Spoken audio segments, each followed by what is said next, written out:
Selamat datang Pak Aryo di Hikmah Hidup. Alhamdulillah, 1 dekade yang lalu kita sudah say goodbye di Jakarta nih Pak Aryo. Ini guru marketing pertama saya. Senang sekali bisa. Assalamualaikum Pak Aryo. Waalaikumsalam warahmatullahi wabarakatuh. Apa kabar? Alhamdulillah sehat-sehat Pak Aryo juga ya. Katanya sudah dapat 2 kali vaksinasi. Sudah, alhamdulillah. Aman. Tapi tetap jaga jarak dan pakai masker ya, bagaimana pun ya, preventif. Alhamdulillah, terima kasih Pak atas kesediaannya. Saya tahu Bapak sibuk sekali waktunya gitu, tapi tetap bersedia berbagi kisah di sini ya. Oke, kita mulai Pak ya. Bismillahirrahmanirrahim. Ini sahabat-sahabat Hikmah Hidup yang semoga Allah rahmati.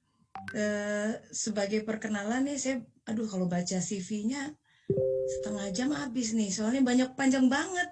Tapi Pak Aryo ini, pokoknya dari mulai lulus ya, berkecimpung di berbagai perusahaan, kemudian passionnya kepada pengetahuan yang luar biasa. Beliau ambil sertifikasi ini, itu, kuliah ini, itu, panjang deh. Tapi mungkin lebih enak kalau kita lihat foto-foto dan cuplikan apa aja kegiatan seorang Pak Aryo Setrastiadi. Oke, Ica, kita lihat videonya bersama-sama.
Sekilas, padahal itu waktunya banyak ya, but you feel itu mozaik dalam kehidupan Pak Aryo dari mulai, nanti Bapak cerita deh, mulai berkecimpung di marketing sudah berapa tahun Pak total sekarang?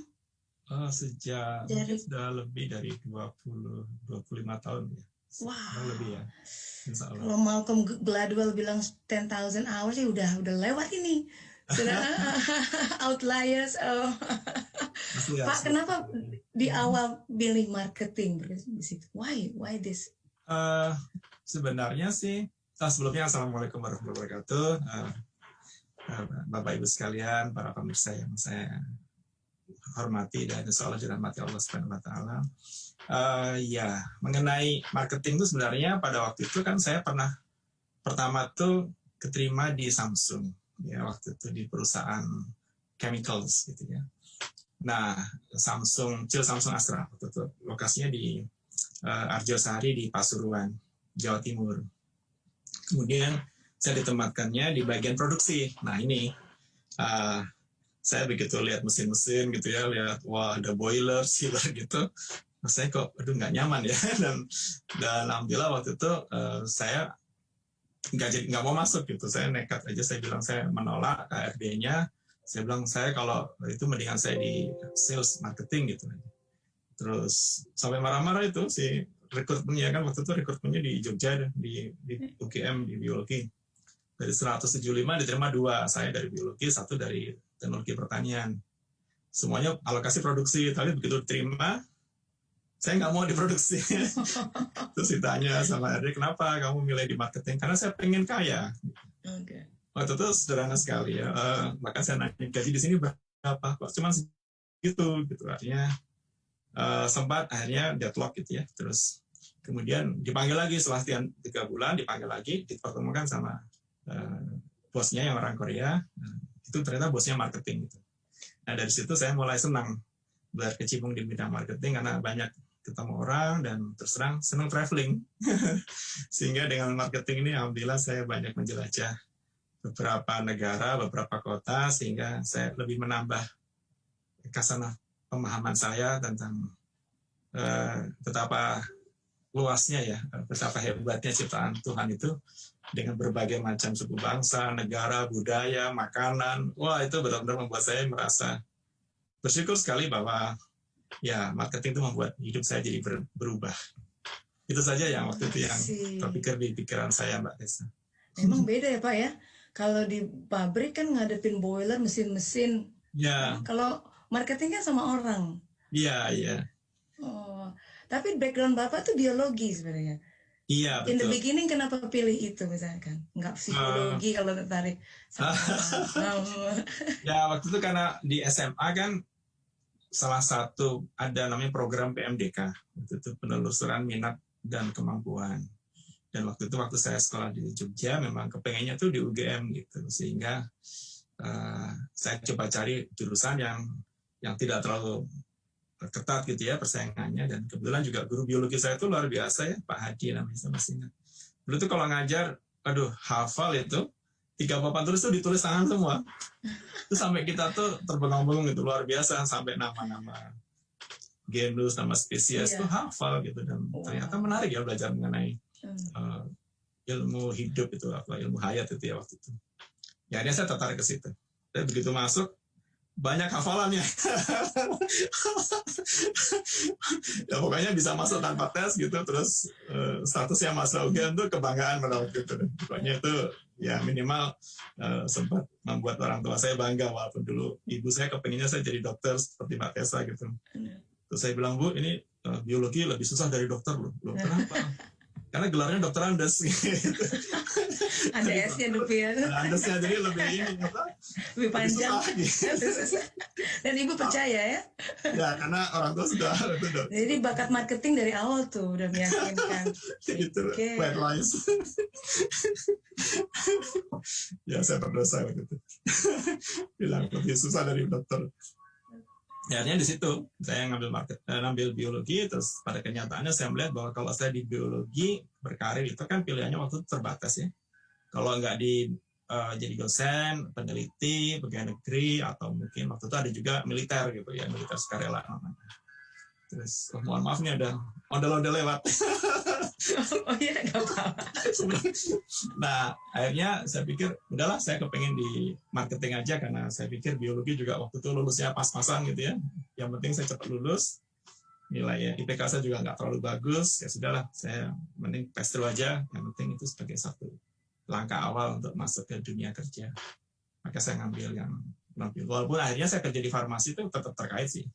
Karena kalau kita bicara mengenai farmakologi, kita bicara masalah patologi, fisiologi, itu pasti ilmu biologinya kepake.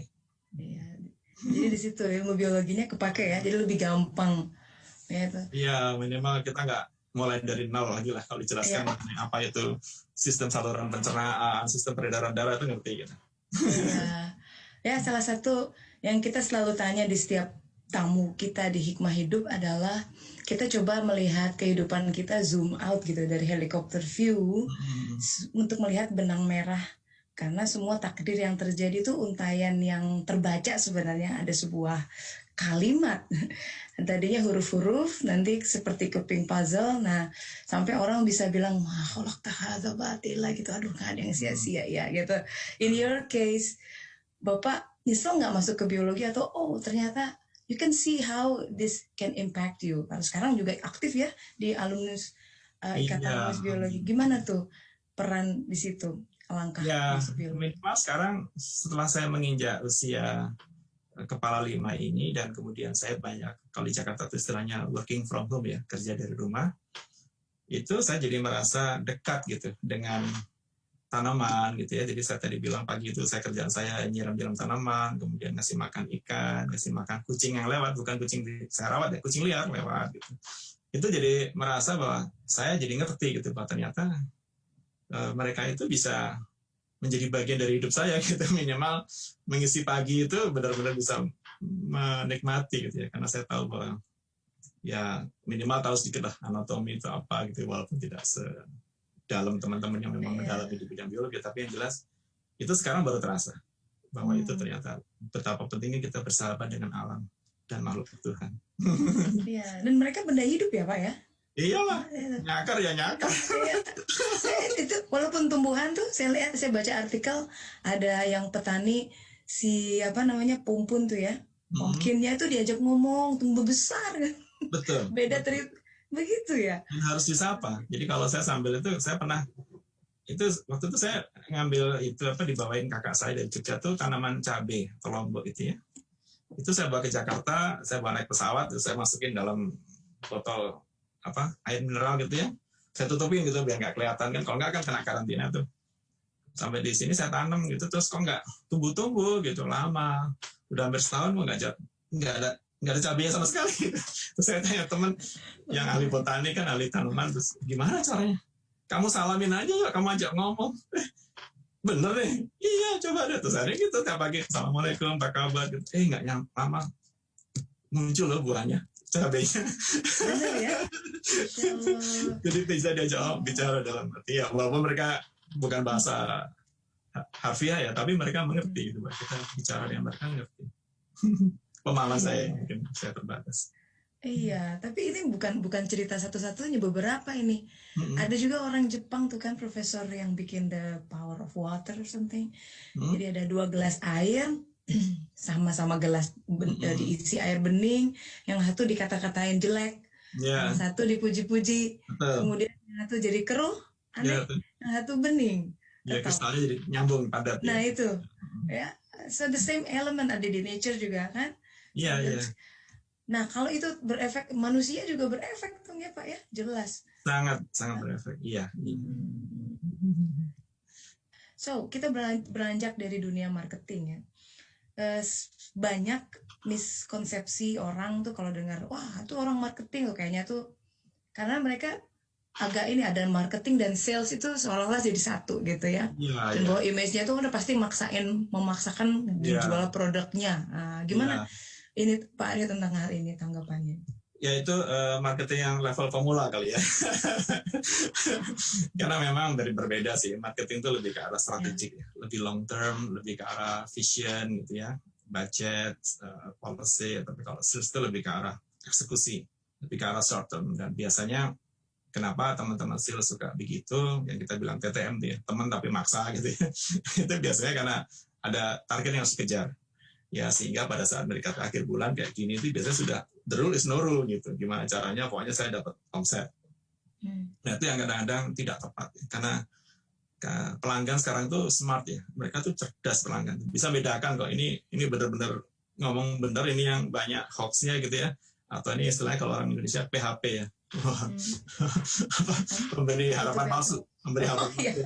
Ini di Belanda nggak ada ini. Saya harus update ini singkatan-singkatan ya. Ini banyak gitu. Kayak saya sekarang ini ada nih ya, jaringan saya kan langganan TV kabel gitu ya. Itu sejak Januari sampai sekarang tiap hari tiap Senin pagi siang malam untuk memperpanjang gitu. Saya sengaja saya tunda, saya mau lihat seberapa gigih mereka merebut saya gitu ya. Luar biasa loh itu, benar-benar passionnya saya. Ya tapi itu tadi harus ada etika, harus ada sopan santun. Ini yang kadang-kadang miskonsepsinya itu. Sehingga memang itu jadi stigma. Orang jadi nganggap, wah sales tuh gini, sales tuh. Tapi sebenarnya buat perusahaan, kalau nggak ada sales, mereka nggak ada revenue ya, nggak ada penghasilan. Ya. Nggak ditutup, gulung tikar sudah kalau nggak ada Iya, revenue. betul. Ya, tapi untuk seseorang Pak Aryo yang mendalami bidang marketing selama 25 tahun, kalau boleh in your own words, what is marketing is all about? Ya, sebenarnya marketing itu kan kita menawarkan solusi. Ya, jadi solusi yang berupa value, berupa nilai. Artinya yang nilai itu tidak harus barang. Nilai itu tidak harus jasa, tapi bisa beyond that gitu ya. Bisa kita memberikan advice, bisa kita just berteman seperti ini, relationship ini juga part of marketing sebenarnya. Terus kemudian kita bicara networking, jejaring. Terus kita ya tentunya prinsip marketing tetap sama ya. Kita bicara produk, price, place, promotion, people, physical, evidence, dan proses itu tetap ada yang 4P, 7P itu. Tapi sebenarnya intinya sih kita memberikan solusi. Nah, untuk tahu solusi, ya logikanya kita harus tahu dulu problemnya apa yang ada di calon pelanggan kita atau di pembeli kita. Yeah. Ada kebutuhan nggak? Nah, baru solusi itu kita menjawab kebutuhan atau problem yang dihadapi. Simple as that kok sebenarnya. So, in essence, sebenarnya boleh saya katakan para dai katakanlah ya, itu juga marketer, tapi yang ditawarkan adalah solution, adalah solusi bagaimana mempersiapkan kehidupan berikutnya gitu ya. Solusi bagaimana hidup itu lebih tenang. Solusi bagaimana kita berinteraksi, hablum minannasnya itu dengan sesama manusia itu seperti apa. Solusi bagaimana kita mendekatkan diri secara tauhidnya, hablum minallahnya itu seperti apa. Itu kan memang peran-peran seperti sama. Kalau dai ngomongnya nggak menarik juga nggak ada yang dengerin. Nah, gitu ada harus komunikasi strategi. So the principle sama. Cuma aplikasinya boleh solusi yang ditawarkan berupa barang, berupa jasa, berupa idealisme, berupa visi. Oh, wow, oke. Nah, 25 tahun Pak, mungkin udah ribuan orang ya. I don't know, banyak tuh numbers puluhan ribu, pernah ngobrol di macam-macam. Tapi salah satu challenge marketer itu untuk kita convince people to buy our product, say it ya. Ya. Itu what makes people fall for something gitu. Kalau Bapak lihat tuh ada polanya nih. Ini ada kunci-kunci nih. Kalau Bapak udah nemuin istilahnya nih, kalau diginiin tuh biasanya it works. Apa itu Pak? Sebenarnya keywordnya adalah pertama you have to sell yourself. Menjual diri kita kok. Simple sebenarnya. Kalau orang mau beli barang atau jasa gitu, yang dia beli itu bukan barang semata-mata ya, atau perusahaan yang membuat barang itu, atau company yang mengendorse atau yang mempunyai brand. Tapi kan yang dihadapin siapa gitu. Bahkan kadang-kadang kita mau beli sesuatu gitu, datang ke toko, tapi pramoniaganya cara menyambutnya itu dengan kurang ramah gitu, tidak senyum aja. Kita pindah ke toko sebelah kan, nyari barang yang sejenis gitu ya, walaupun mungkin bukan itu yang kita cari, tapi karena kita ngerasa nggak nyaman ya. Atau sebaliknya, ada seorang kemarin saya pernah ketemu tuh seorang sales mobil, saya tanya, kamu sudah jual berapa? Saya untuk bapak ini aja Pak, saya jual 5 mobil. Kok bisa? Ya, untuk bapaknya, ibunya, anaknya, atau anggota keluarga lain itu 5. Apa yang kamu lakukan? Karena mereka percaya sama saya, Pak Aryo. Bahkan sampai dia nganterin anaknya, waktu nggak ada yang ngantar, tuh dia nganterin anaknya sekolah. Dia lakukan seperti ini. Yang dia beli itu adalah hubungan baiknya itu kan, trust-nya itu. Ya, betul. Si salesnya pindah perusahaan lain, tetap dia beli dari itu, walaupun mereknya ganti. Tapi itu tuh harus ada faktor ketulusan ya Pak. Karena orang kan bisa menangkap tuh kalau ini dia dekat karena pengen something, gain something. Iya, ya memang harus sincere sih. Jadi makanya waktu saya disodorin topik spiritual marketer ini memang tepat sekali. Karena kalau kita bicara spiritual itu kan memang kita harus ada ikhtiar ya. Kita tetap harus doa kan, tetap harus ada, dibilang kalau spiritual marketing itu kita harus mengeluarkan inner energy. Sehingga kalau kita change your inner energy, kita bisa your result will be change gitu. Bahkan ada yang katanya kita boleh nih berbisnis nih sama Tuhan gitu. Yang waktu itu masih ingat kan, ini sales kurang sekian rupiah nih dalam sekian bulan. Terus gimana dalam sekian hari belum closing tapi salesnya masih kurang. Terus gimana kita hitung? Kalau ini kurang segini, kalau kita zakatkan, kita ambil 2,5% berapa ini? Kita keluarkan zakatnya dulu, kita ambil salesnya masuk. Betul. Bisnis gitu kan, kadang-kadang itu yang kadang spiritualnya harus kuat memang. Kalau yang mau berhasil, selain dia memang dia harus karakternya memang harus sincere gitu. Jadi bukan pamrih, walaupun memang pamrih ada karena tetap dia butuh insentif kan. Tapi kan at the end anyhow ya tetap dia harus bicara as a person tuh dia harus trustable, harus bisa dipercaya. Menarik itu, memang jadi esensinya adalah sell yourself. Mirip tuh kemarin ketika dalam keadaan dakwah tuh guru saya bilang kamu harus jadi teladan dulu. Jadi mulai ya karena dia akan melihat yang ini you have to walk the talk gitu. Ya itu. Jadi kadang saya juga kalau di pasar tuh ya ada yang jualan Pak, orangnya ramah banget jual makan walaupun makanannya nggak begitu enak, tapi aku suka karena dia suka dengan senyumnya ya kan. Jadi aku beli hanya kembali untuk disapa oleh dia gitu. Itu ya seperti itu ya. Jadi ada beyond something gitu, beyond sesuatu ya. Jadi kita tuh nggak semacam manusia tuh ternyata butuh hal yang lebih dari sekedar itu. Iya, betul. Jadi kalau istilahnya itu, kalau dalam, saya pernah tadi baca ya sebelum ini, salah satu nasihatnya Rumi kan, jadilah matahari.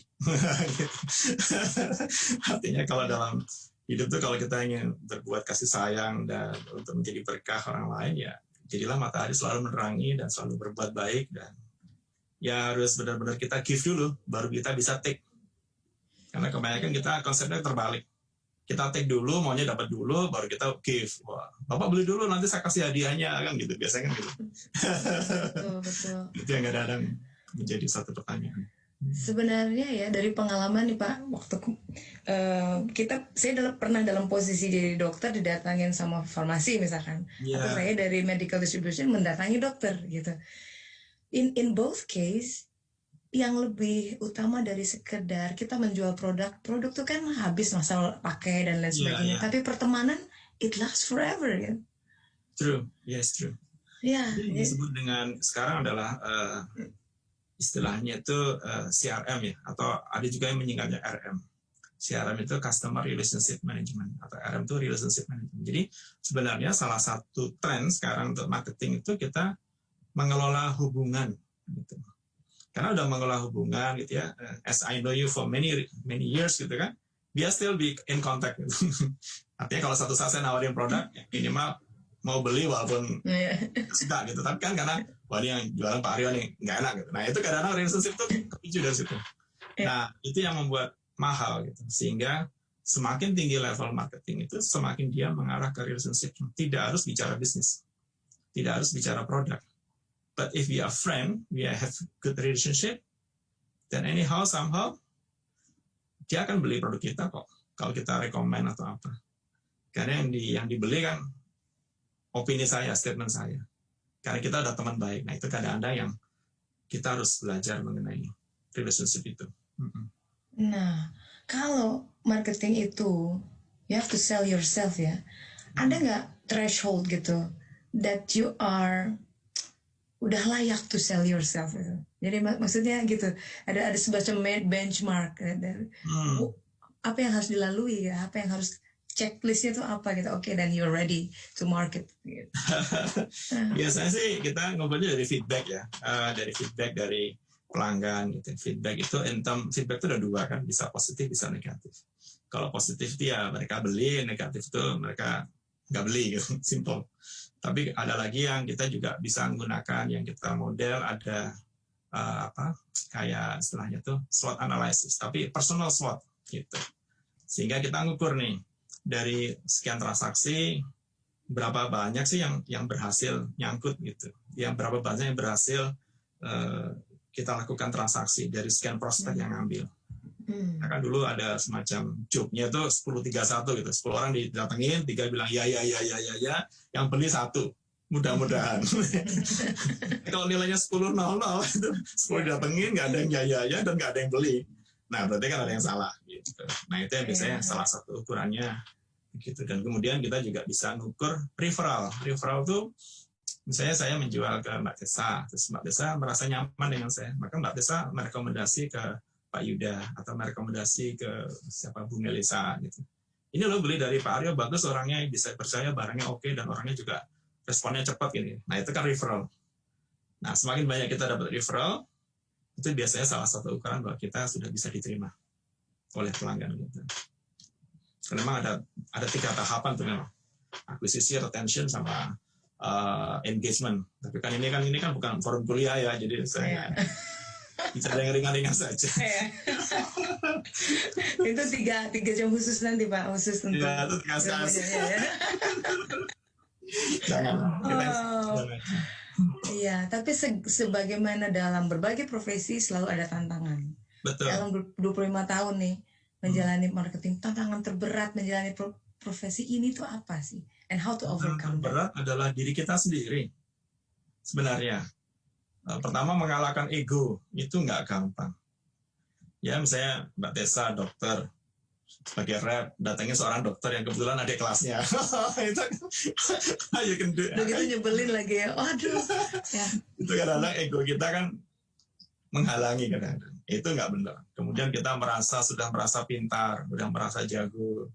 Sehingga kita menganggap semua tuh under control, padahal nggak semua kan, namanya perubahan itu terjadi setiap saat. Terus kemudian yang satu lagi yang kelemahan jadi kita adalah kita berhenti belajar. Nah, ini loh salahnya. Marketing itu tetap belajar, harus tetap update, harus tetap menambah ilmu pengetahuan dari beberapa sumber, apalagi sekarang dengan digital ini kan semua bisa terakses. Terus sering ketemu pelanggan, ada orang yang malas gitu, nggak pernah ketemu. Walaupun saya bilang, even if you are in the top level, CEO level, you have to still meet your customer. Gitu. Walaupun kita level tinggi, tetap harus datang, ketemu pelanggan kita, menyapa. Karena pelanggan itu butuh touch, butuh sentuhan. Nggak bisa cuma di WA, di telepon, di email. Ya, kalau kita melakukan itu, yang lain juga melakukan. Tapi berapa banyak yang lain yang mau datang ke tempatnya, ngobrol, ngajak diskusi, kadang ngajak makan keluar atau apa gitu ya. Itu yang kadang-kadang membuat orang semakin in touch dengan kita atau tidak. Rata-rata di situ sih. Udah orang bilang tuh PW lah orang di Indonesia. Posisi buena. Jadi nggak mau bergerak lagi, nggak mau bergerak, belajar, nggak mau ini, nah itu kan, nggak mau update, itu kelemahannya rata-rata di situ.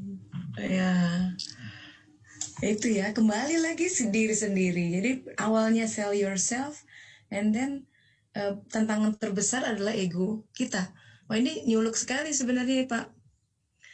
Jadi kalau kata Nabi Isa itu penghalang terbesar antara Tuhan dan hambanya adalah dirimu sendiri. Iya. Jadi saya belajar tuh kalau berkecimpung di dunia marketing, we learn to be humble, Pak. Correct. Benar. Bahkan kalau saya baca salah satu hadisnya Imam Al-Ghazali ya, itu dikatakan bahwa rasa syukur itu merupakan tingkatan tertinggi. Dan lebih tinggi daripada kesabaran atau ketakutan khauf ataupun keterpisahan dari dunia atau suhud. Jadi kadang-kadang salah satu kelemahan marketing itu mereka kurang bersyukur. Sudah dapat fasilitas, sudah dapat penghasilan, sudah dapat rezeki, masih maunya minta lagi. Ya boleh sih memang seperti itu, tapi ya you have to stop and you have to stop gitu. Ya. Soalnya kalau lihatnya ke atas terus nggak akan cukup Pak. Iya, harus bersyukur. Benchmarknya iya. Ya. Yang lain dapatnya segitu lah. Terus dia lihatnya gitu. Jadi nggak pernah cukup. Tapi bicara ditambah nikmatnya kan sama Allah. Bicara tentang syukurnya saya jadi ingat suatu perbincangan kita long time ago. Pak Aryo cerita dulu katanya, waktu Pak Aryo pertama pindah ke Jakarta nih ya. Dulu saya gaji X rupiah, pengeluaran ya X gitu. Saya pikir dengan kalau saya gaji lebih besar ini ya. Tapi kalau X plus pengeluaran juga jadi X plus. Saya jadi masih ingat Pak. Gitu ya. Ya memang itu adalah manusiawi ya. Kadang-kadang kita nggak bisa mengelakkan gitu. Yang namanya kebutuhan itu selalu meningkat sejalan dengan pergerakan taraf hidup kita, sebagai mereka taraf hidup kita. Yang cuman yang harus kita pikirkan adalah berapa persen sih yang bisa kita alokasikan untuk kita membantu orang lain. Itu saja sih. Kalau semakin besar, pengeluaran semakin besar nggak apa-apa, tapi akan semakin besar membantu orang lain itu juga bagus.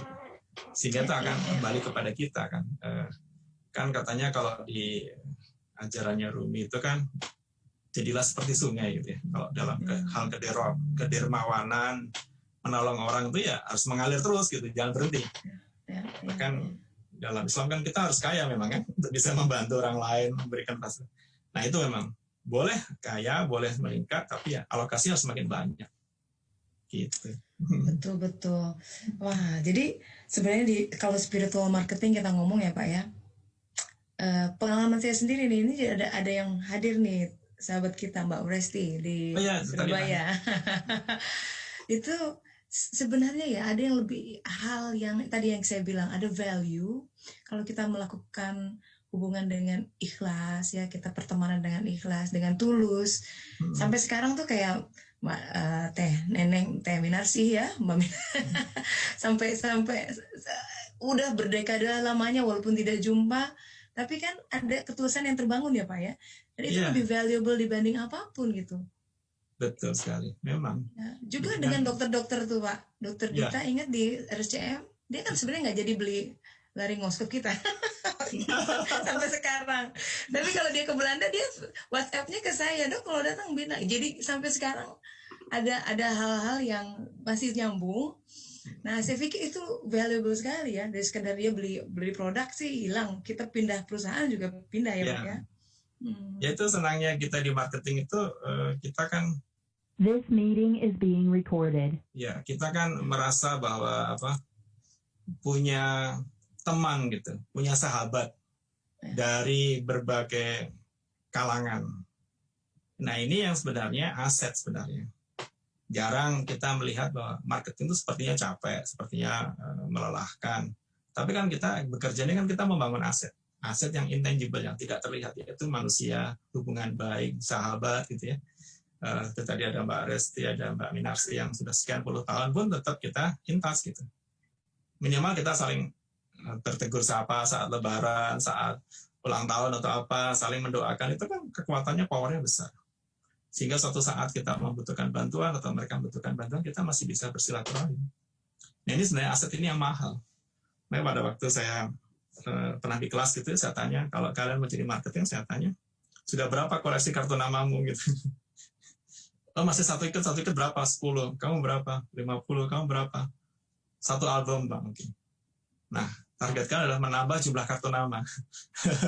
Karena kartu nama itu adalah aset. Kartu nama itu adalah potential market yang sebenarnya nantinya mungkin tidak sekarang belum ada transaksi, belum beli, tapi insya Allah suatu saat mereka bisa membeli atau mungkin menghubungi kita. Dan banyak kejadian seperti itu. Sudah sekian lama tiba-tiba orang telepon, Pak bisa ketemu. Oh iya kenapa? Dulu Pak Aryo pernah di tempat, oh ya saya butuh bantuan Pak Aryo. Tuh kan, sekadar orang udah lupa. Tapi enaknya jadi guru tuh kalau dikenal tuh diingat gitu. Alhamdulillah, ya betul. So I think in the end, our legacy, setiap orang adalah in the every human that you've been touched. Yes. Dengan kehadiran kita, dengan kebaikan. Kadang ada satu kebaikan yang kita pun nggak ngeh sudah memberikan sebab, tapi dia ingat sampai forever gitu. Karena buat kita tuh udah lupa. Oh ya, aku pernah. Oh oke, gitu. Dia ingat banget. Ada satu kisah menarik tentang itu di Chicken Soup for the Soul, Pak. Bagaimana satu kebaikan sederhana bisa bahkan menyelamatkan seseorang. Jadi ceritanya anak ini tuh dibully di sekolah. Habis-habisan. Suatu hari nggak punya temen, pokoknya anaknya kurus, nggak tertarik, nggak. Satu hari dia pulang sekolah memutuskan I'm gonna end my life, dia bilang. Saya mau bunuh diri. Entah bagaimana, di Amerika tuh banyak pistol kan, almost in every household dia udah mikirin berbagai cara. Pokoknya hari itu saya nggak mau lagi ke sekolah. Saking ke sekolah itu, tekanan batin buat dia. Diejek lah, diketawain, enggak sama sekali. Dia mau memilih mengakhiri hidupnya. Lagi jalan, tiba-tiba ada yang nepuk bahunya. Hey, main ke rumahku yuk, gitu. Wow, gitu tetangganya. Nggak pernah dia tuh diajak main semua. Nah akhirnya dia main dan senang sampai akhir. Gara-gara satu anak itu dia tidak membatalkan rencananya untuk bunuh diri. Dan nobody knows sampai dia udah besar dan cerita ini sama si Jack Canfield. Dan dia bilang anak itu dia nggak pernah tahu bahwa the moment dia menepuk bahu saya dan mengajak saya main, dia telah menyelamatkan hidup saya. Amazing. Wow. Amazing kan? Ya. Jadi kalau di hadis itu bilang kita menyelamatkan satu jiwa, bagi menyelamatkan semua. Yeah. Al-Quran bahkan itu ya, Al-Quran. Ya. Itu Pak ya. Jadi itu juga the magic of marketing ya Pak. Kita lah, kita punya tadi solution to offer. Maybe jual mobil juga ya, maybe jual rumah atau apa. Tapi that's just a means probably. Itu cuman Trojan horse of something kan. Ya, dan benar sih. Seringkali kita lupa gitu ya bahwa sebenarnya yang kita lakukan itu sebenarnya sudah takdir ya. Jadi kadang-kadang kita membantu orang itu kan itu sebenarnya tangan Tuhan yang dilewatkan melalui kita. Kalau istilahnya kalau orang itu saluran berkahnya gitu. Yeah. Mungkin bukan orang lain tapi kita yang kebetulan ketemu gitu, terus kita memberikan solusi. Dan kadang-kadang saya sering sekali gitu ya, tiba-tiba istilahnya tuh, Pak bisa nggak bantu training di sini Pak, saya lagi nyari orang nggak dapat ini Pak, gini-gini. Kenapa? Yang lain mintanya angkanya segini Pak, saya nggak punya. Kamu dari mana? Saya dari perguruan tinggi ini, gini-gini. Oh gitu. Ya udah, jalan aja. Ya, gimana Pak Arya? Sudahlah, jalan aja, sudah nggak usah dipikir. Dan ya saya dibayarnya tuh MM-an gitu. Matur nuwun Mas, makasih Mas gitu kan biasa. Wow, itu. Jadi akhirnya ya dari situ acara itu berjalan gitu, terselamatkan. Dan akhirnya saya bilang bahwa loh, yang mengatur saya bisa ketemu kamu itu kan bukan saya gitu. Ada dari atas tiba-tiba kamu nyari nomor-nomor HP, ketemu nomor saya, kamu kontak saya, ya saya datang. Itu saya nggak pernah kebayang gitu setelah sekian lama dia. Dan saya juga nggak pernah berhitung. Ya tadi kan ada fotonya tuh, saya ngajar anak PAUD loh. Itu juga MM-an tuh Pak. Iya itu salah satu daerah di Malang, karena dia tahu saya terbiasa. Kan Pak Aryo bantuin saya dong, saya punya PAUD ini apa kita harus ada program ini apa tamu gitu, kunjungan. Ya sudah, nggak apa-apa.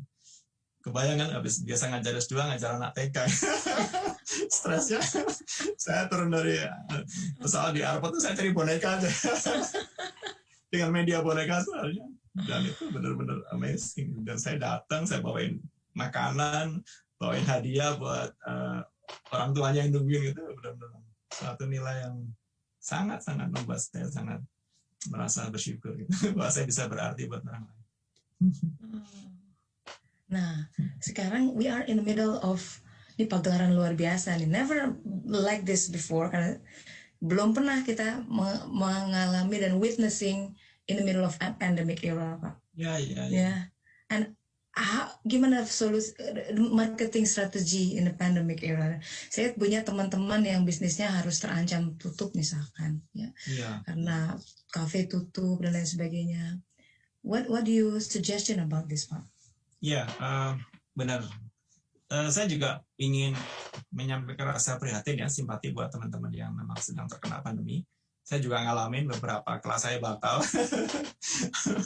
Terus kemudian ya adalah yang gitu, saya harus berusaha bersabar gitu ya. Tapi satu kata kunci sebenarnya ini kan satu momentum bahwa kita itu sedang mengalami masa ujian ya. Tinggal bagaimana kita mensikapinya, apakah kita bisa lulus gitu atau tidak gitu. Akan dikatakan ini salah satu favorite kamu, Master Shifu. Masih ingat ya? Iya. Panda tuh dia bilang, if you only do what you can do, you'll never be better than what you have. Gitu. Jadi kita harus berubah, melakukan sesuatu yang berbeda. Gitu. Pertama, mungkin kita sekarang beralih ke digital. Yang tadinya marketingnya transaksionalnya konvensional, kita masuk ke digital. Ya.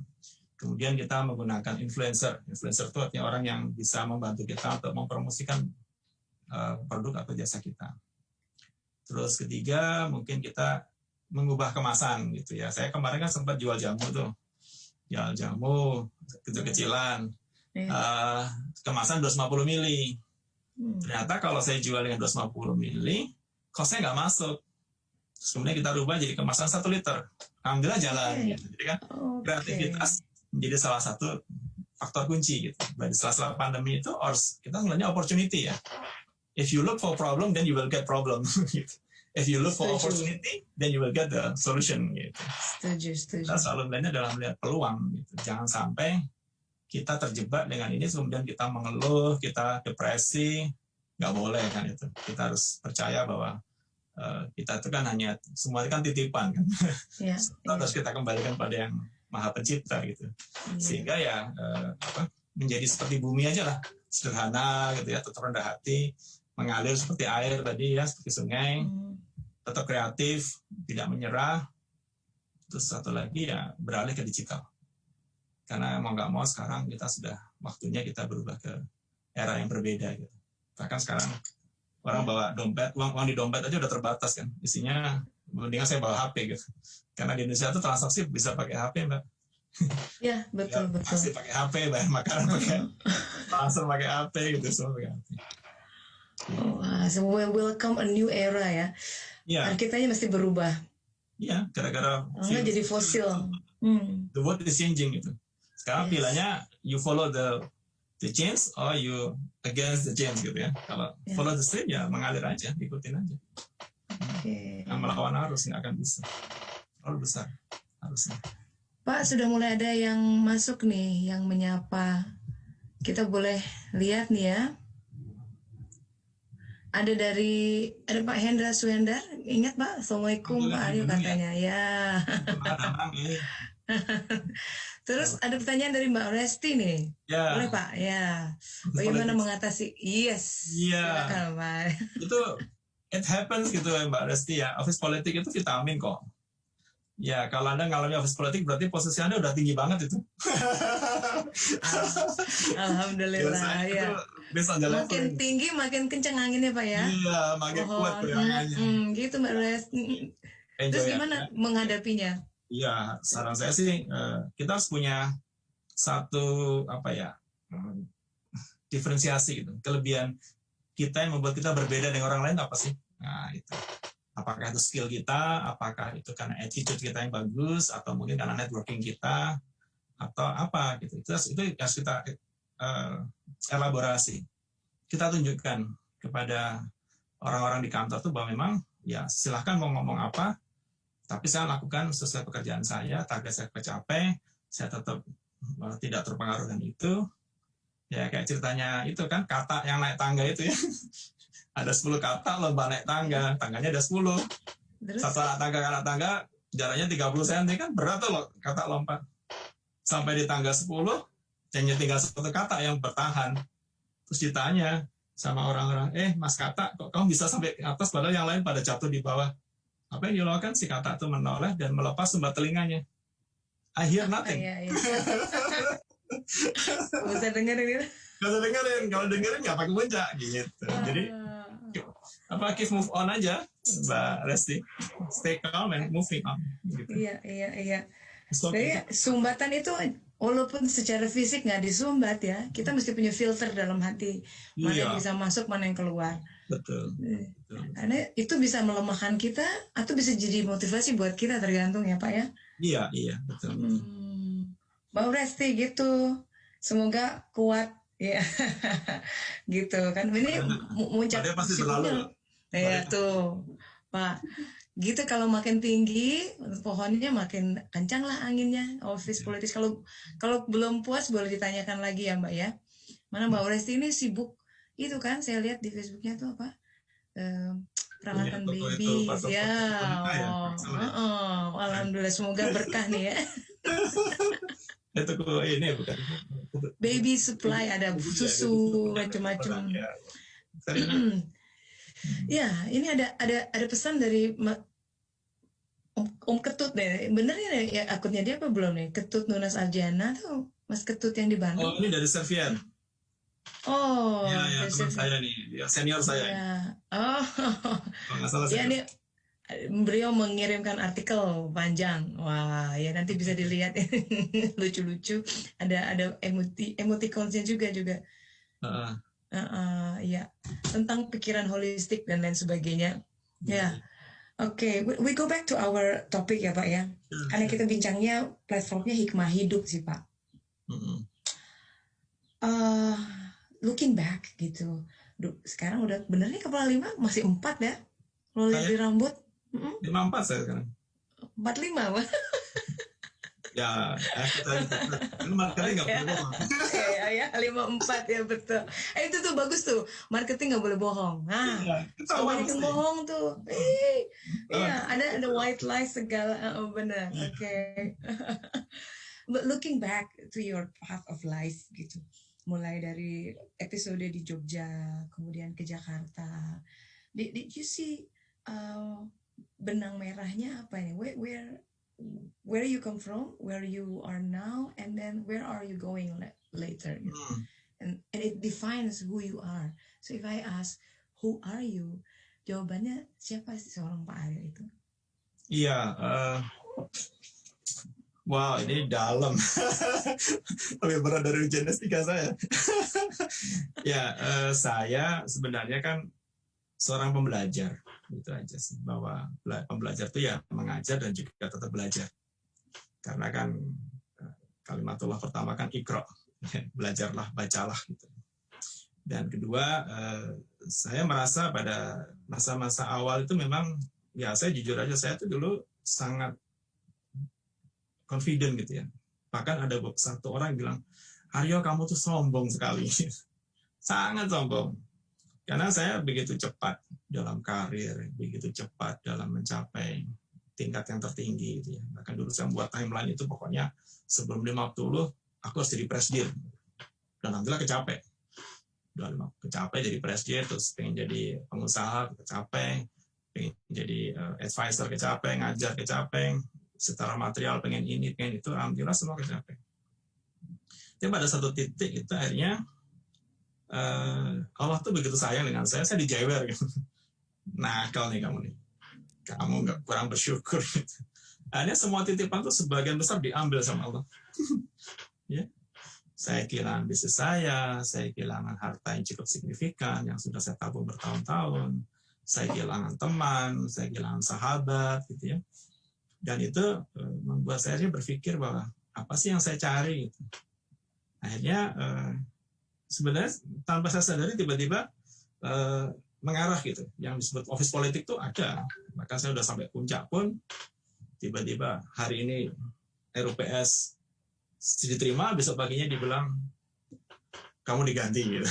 Itu within hours gitu. Itu terjadi. Dan akhirnya saya merasa sudah kalau gitu berarti Allah memberikan saya kesempatan di tempat yang lain. Karena kan dalam setiap kesulitan itu pasti ada kemudahan kan. Nah itu yang kita harus belajar bahwa ada hikmah bahwa kita tuh belajar, saya mau belajar tuh untuk lebih bersyukur gitu, untuk bisa menjadi yang lebih baik. Kemudian saya pensiun dini, kemudian saya menjadi komisaris, kemudian saya bekerjanya seminggu sekali, dan sebulan tuh kadang dipanggil untuk meeting bulanan gitu ya dengan orang asingnya. Selebihnya saya banyak di rumah. Tiba-tiba entah kenapa ada orang, Pak Aryo, ini Pak, kita undang rapat gitu di masjid. Yang notabene saya datang tuh hanya Jumatan aja sih. Selebihnya sama di rumah. Entah kenapa tiba-tiba di masjid itu saya dikumpulkan banyak orang, terus pergantian pengurus gitu. Pengurus yang lama tiba-tiba RPS masjid ya. Pak Aryo, Bapak kita tunjuk sebagai formator tunggal untuk pengurus masjid berikutnya. Masya Allah. Apa lagi saya tuh, saya nggak kebayangkan masjid sebesar itu dengan jamaah yang cukup besar, tiba-tiba kok seorang Aryo gitu, padahal orang lain banyak. Apa ini memang jalan Allah begitu ya untuk menuntun saya untuk menjadi lebih istiqomah, lebih tawadhu lagi. Akhirnya ya sudah, saya terima. Karena udah nggak ada orang lain mau kan, tahu sendiri kan pengurus masjid itu harus benar-benar dedikasinya kan, komitmen gitu kan. Ya kita cobalah. Terus saya ngajukan beberapa orang nama, nggak setuju semua. Pokoknya Pak Aryo harus jadi ketuanya. Kebanyakan saya nggak pernah ngurus masjid, belum tahu apa itu DKM, Dewan Kemakmuran Masjid, harus belajar dari awal. Kemudian ada majelis taklim ibu-ibu yang harus saya support gitu kan. Ibu-ibu tahu sendiri kan, the power of emak-emak itu wah luar biasa. Ada TK yang sekarang lagi kekurangan siswa, ada remaja yang harus juga dirangkul gitu kan. Belum ada beberapa paham yang berbeda-beda, ada yang mau pakai masker, nggak mau pakai masker. Iya, kebayang. Ada yang jadi belajar bahwa ternyata itu sisi kehidupan sosial itu lebih menarik ternyata ya, membuat kita lebih merasa nggak ada apa-apanya gitu, ilmu duniawi saya belajar mengenai marketing atau apa ya. Pada akhirnya kan seberapa banyak kita bisa bermanfaat buat orang lain kan. Iya. Itu yang akhirnya saya berubahnya di situ. Setelah semua fasilitas, semua nikmat yang saya terima tiba-tiba hilang, tiba-tiba saya ditipu orang, tiba-tiba macam-macam gitulah. Akhirnya yang saya merasa bahwa ya sudah, berarti saya harus kembali ke titik nol, mulai dari awal, dan saya merubah diri saya lebih sebagai pelayan masyarakat sekarang. Nah, waktu di vaksin itu kan judulnya pelayan masyarakat. Kan ada sen. I see, ya. Itu yang Jadi sekarang berubah di situ, Mbak Des. Itu titik berubah ya. Iya. Iya. Dan apa yang dirasakan setelah itu, Pak? Padahal kegiatan sama ya, maksudnya approach-nya sama, jurus marketingnya sama, but with that insight within you, apa yang beda menjalani? Berbeda sekarang kalau kita bicara marketing itu yang saya bilang kita lebih ke spiritual kan. Jadi kalau marketing yang sekarang itu sudah bukan semata-mata profit kan, tapi kita juga mencari ridha Allah gitu. Kalau kita membuat profit banyak, tapi ternyata musuhnya juga banyak, atau kita jualnya banyak, tapi pelanggannya marah, kecewa kan. Atau kita nipu itu ya? Oh ya, barangnya bisa dikirim besok, ternyata kirimnya lusa. Ya. Nah itu kan akhirnya kalau orang nggak ridha ya kita nggak dapat apa namanya barokahnya kan. Jadi akhirnya kita untuk itu ya kita harus berusaha untuk lebih jujur, lebih amanah, walaupun itu berat. Awal-awalnya saya shifting itu nggak mudah, tapi setelah saya jalani jadi hidup tuh ringan ya sekarang. Gak ada beban gitu. Ya. Itu ya kerasa ringan. Kerasa banget. Lapang, beda. Nah, terus kemudian alhamdulillah saya mengajak bapak-bapak sekitar, kita buat forum pengajian bapak-bapak. Karena banyak bapak-bapak itu yang sudah umur gitu ya, yang harus mulai dari ikro. Ya. Jadi kita mulai dari 3 orang, alhamdulillah jadi 15 orang, terus kita fasilitasi, kita berikan seragam, kita ajak jalan-jalan 2 tahun sekali ke siarah religi namanya. Wah, seru nih. Niatnya pokoknya nyari masjid yang bagus, kita sholat di situ, setelah itu makan-makan. Kita kurang marketing soalnya yang terus alhamdulillah itu berjalan. Masya Allah. Jadi ini ya dinamikanya luar biasa nih. Masjid itu memang fungsi strategis untuk sosial, untuk di wilayah itu ya. Zaman dulu juga kan masjid itu jadi sentral. Masjid itu kan bukan segala tempat ibadah kan, tapi tempat untuk berniaga, tempat informasi, exchange, ya betul, edukasi, ya, networking itu di situ. Bahkan meninggalkan orang pun juga di masjid. Melewatkan jenazah mau berangkat ke tempat pemakaman itu juga di masjid kan. Jadi itu yang membuat akhirnya saya, ternyata ini apa ya jalurnya seperti ini ya. Ya. Saya syukurin aja sih, walaupun secara pendapatan turun, tapi hidup saya lebih senang gitu, lebih enteng lah. You can see my face is different lah. I don't know. Tapi kan the light. Tapi saya bisa merasakan lightness of the heart gitu. Kalau orang tuh kan in pursuit of happiness, kadang-kadang jatuh dalam pitfalls, inability to differentiate pleasure and happiness.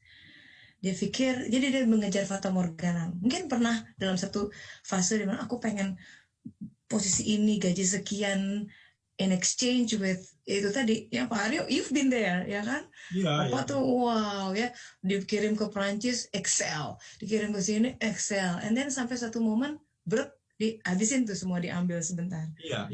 Mikir 2 kali tuh jadi. Di situ. Iya.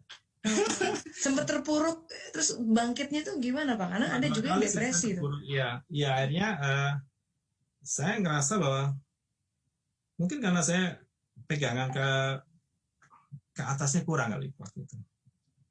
Akhirnya, tapi sih alhamdulillah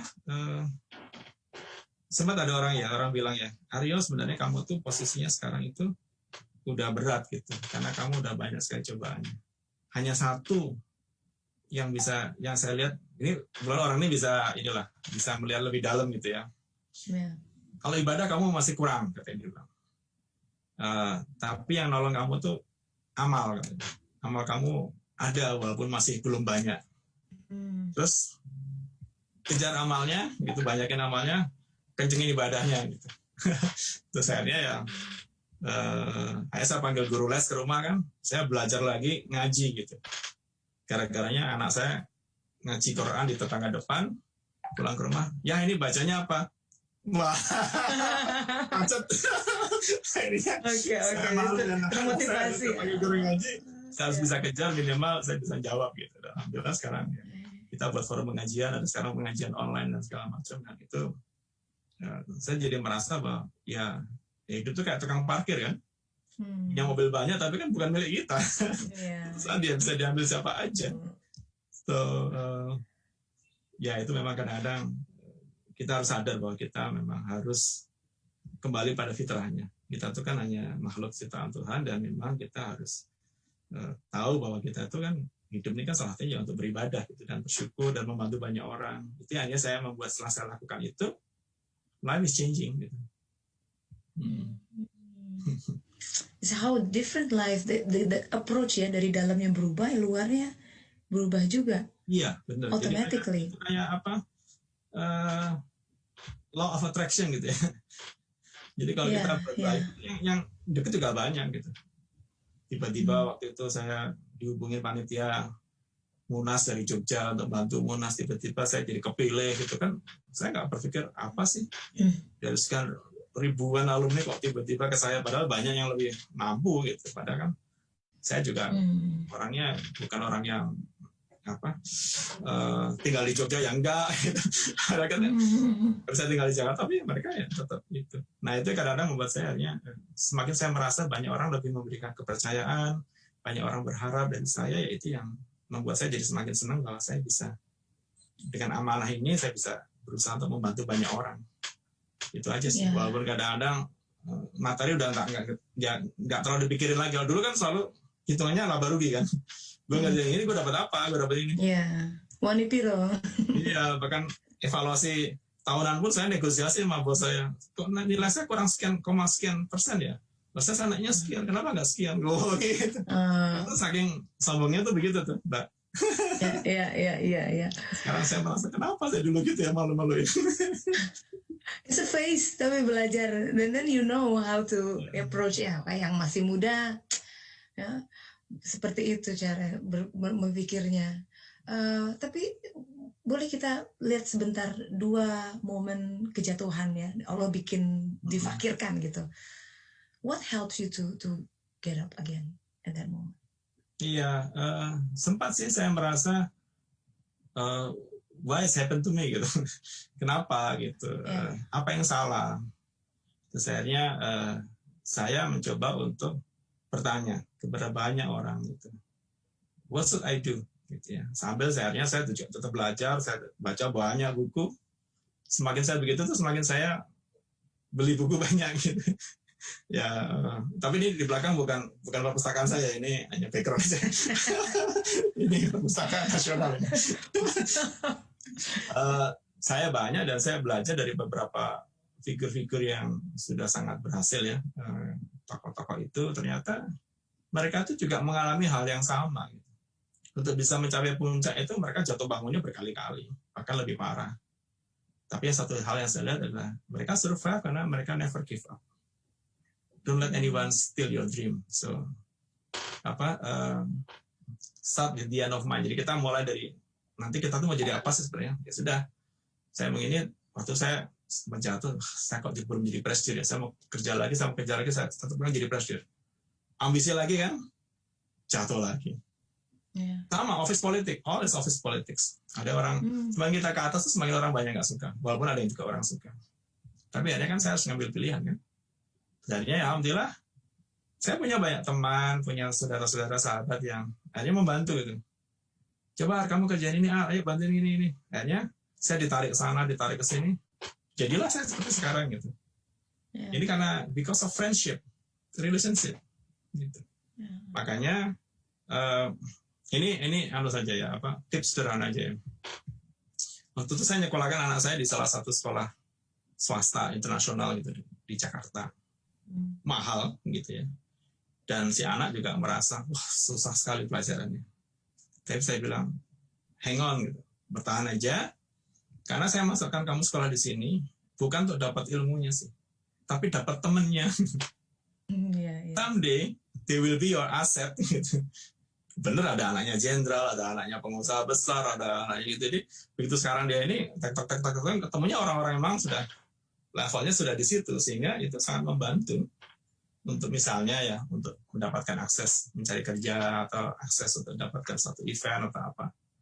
Itu yang kita bangun sebenarnya.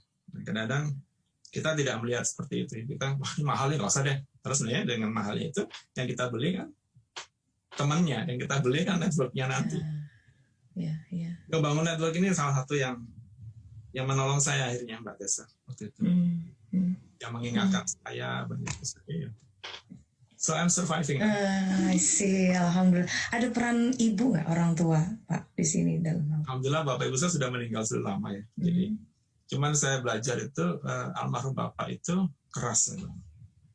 Ya kalau almarhum Ibu itu, waduh pokoknya dulu tuh saya cerita kalau saya punya istri itu pengen kayak yang seperti ibu gitu, sabar, dan itu saking bila begitu balancing gitu. Jadi bapak yang keras, ibu yang balancing, itu yang membuat akhirnya ya saya berusaha melihat untuk semangatnya saya harus seperti bapak, kesabarannya saya harus belajar dari ibu, itu aja sih. Iya, so in a way ada nilai-nilai orang tua yang terbawa ya, tabahnya firm, tough dari bapak gitu, jadi nggak lembek, wah misalkan ada ya, oh begitu, masya Allah. Pak Aryo, tadi bapak bilang apa namanya sudah sampai ke atas gitu ya. Ya untuk seorang Pak Aryo udah mau apa lagi, mau you already posisi direktur utama udah, komisaris, mau kemana. Saya jadi ingat ada satu conversation yang saya ingat sampai sekarang, bicara tentang networking Pak. I have to thank you karena kalau saya nggak ketemu Pak Aryo saya nggak akan ada di Belanda dan menikah sama suami saya hari ini. I know. Say hi to him ya. Iya, dia sudah bilang salam katanya. Ya. So it's aneh banget nih, semesta tuh via tiba-tiba saya ingat momen di mana Pak Aryo kirim SMS sama saya, mau nggak nawarin waktu kita di EDS ya, terus ketemu Mbak Rosa. Saya lagi di Purwakarta saat itu, and I was udah kepikir mau pensiun di sana tuh Pak, karena nyaman, baru beli rumah ya kan, kehidupan tampak nyaman. Itu di hotel gitu. Apa waktu itu ya di Savoy? Ya di kan? Itu waktu di Meiji, kalau waktu di yang kedua tuh di Jakarta kan. Iya, nawarin ketemu sama Mbak Rosa di apa sih, Coffee Beans, Hema atau apalah di situ daerah Tebet. Nah itu, jadi one thing itu networking ya, kita nggak tahu cara Allah makanya silaturahmi itu penting banget. Ya jangan sampai putus. Kalau kita putus ya rahmat Allah mungkin ada yang terhambat tuh gara-gara kita mau putus silaturahmi ya. Ya. Pak Ari ada masukannya dari sapa dari Mbak Sari Unita, sahabat saya. Beliau bilang marketing sama dengan membangun intangible asset. Thank you ilmunya Pak Aryo. Beliau ini pengusaha nih Pak, bikin panganan kayak apa sih, kue-kue tapi khusus untuk low carb. Nah, jadi ini untuk mungkin ada tips-tips marketing buat beliau nih, barangkali ada yang bisa, mumpung ada guru marketing. Kalau kita bicara terkait dengan intangible ya, sebenarnya salah satu kata kuncinya adalah selain intangible ada lagi yang kita sebut dengan service. Jadi ada satu topik di marketing namanya service marketing. Jadi service marketing itu adalah satu teknik atau cara kita melekatkan gitu, bahwa kalau punya produk atau punya barang itu harus didukung oleh service yang bagus gitu, yang namanya orang bilang adalah layanan prima atau bahasa Inggrisnya service excellent. Ya. Kenapa? Contohnya misalnya kenapa ada toko A rame, toko B sepi? Karena yang toko A itu kalau orang masuk disapa. Selamat datang, selamat berbelanja di toko kami. Terima kasih atas kedatangannya. Di toko B orang masuk tokonya didiemin aja, nggak ada yang nyapa gitu ya. Orang sakit, konsultasi ke dokter, ada dokter. Selamat datang Ibu, Bapak silakan duduk sambil dibukain gitu. Ada yang bisa saya bantu? Sakit apa? Sudah lama. Oke. Selesai. Mari Bu, saya antarkan sampai ke tempat itu. Terima kasih atas kunjungannya. Saya doakan semoga Ibu lekas sembuh kembali. Dokter yang satu bilang, masuk. Sakit apa? Nama? Berapa lama? Obatnya apa? Udah ambil sana. Udah. Berikutnya. Pasal berikutnya. Udah gitu kan? Yeah. So, service is part of the strategy untuk meningkatkan aset kita. Karena kadang-kadang itu yang membuat produk itu menjadi lebih bermakna, brand itu lebih punya equity karena didukung oleh aset, oleh kegiatan service marketing yang sangat mendukung. Jadi itu mungkin Bu Sari, saran saya mohon dikembangkan service marketingnya, ya.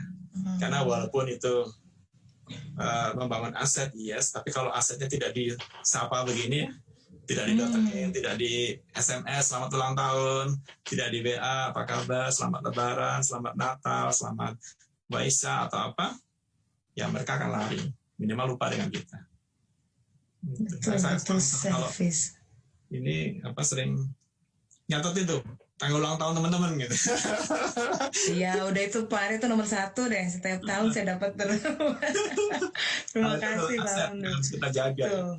Mungkin tidak saya butuhkan sekarang, tapi someday minimal kita saling mendoakan. Iya. Ya, you walk the talk. Ini bicara tentang service nih, sih jadi pengalaman kemarin. Di Belanda tuh tanggal 27 April, my birthday, bersamaan dengan the King's birthday. Oh, I see. Ya, 27 April. Jadi hari itu diliburin semua. Kalau nggak pandemi sih, orang tuh pada keluar pakai atribut oranye, semua oranye. Di kanal-kanal pada naik perahu gitu ya. Nah, biasanya di hari itu orang-orang Belanda tuh jualan gitu. Jadi barang-barang yang udah nggak kepake dijual pasar loak gitu, setiap rumah-rumah. Tetangga saya tuh jualan. Jadi dia anaknya seneng, perempuan ya, 7 tahun, merangkaikan kalung gitu pakai bisa bentuk nama gitu. Saya bilang dia jual 1 euro, udah beli deh 5, aku bilang sekalian gitu ya, buat saya, nama Tessa, nama Rumi, sama Elia. Dia bikin. Saya terkesan ini anak kecil ya, maksudnya ya bisnis kalung, what the chance. Tapi cara dia servis, si kalungnya tuh disimpan di kemasan kertas yang buatan dia, di dalamnya pakai kartu. Jadi saya buka tuh ada selamat memakai. Jadi ada sapaan tadi ya Pak Aryo bilang ya. Mungkin dia nggak nyapa secara ini, tapi kayak mungkin tadi Mbak Sari tuh, kalau si pelanggan yang buka kemasan tuh, wah ada kartu selamat menikmati. Ini ingredientsnya apa, khasiatnya apa, itu juga mungkin jadi cara menyapa ya Pak ya. Added value. Menyentuh nih. Sentuhlah pelanggan itu. Yang disentuh apa sih? Hatinya. Makanya kalau di marketing itu kan ada 3 yang kita menangkan. Pertama mind share, itu benak pikiran customer. Kedua market share, itu jualan. Ketiga heart share, hatinya pelanggan. Wow. Ya makanya orang lagi ngetren itu sekarang kita bicara marketing with your heart, itu kan kita bicara heart share. Orang udah jatuh cinta dengan, mungkin bukan karena produknya, tapi karena si anak kecilnya itu besok dicari lagi kan.